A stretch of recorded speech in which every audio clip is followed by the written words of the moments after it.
ఇప్పుడిప్పుడే ఇంటుంది మామ గుండెలు మధ్యల టంటం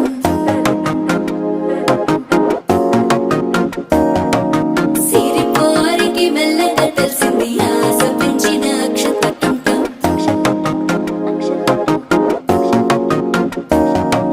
పొదసాటున సిగ్గుల సప్పుడు పొడి చేయగానే పొద్దుల గిచ్చుడు వేడి పంచే కోకలంచే అల్లుకుంటే అల్లుడు తగ్గడు మాల టంటం అంతర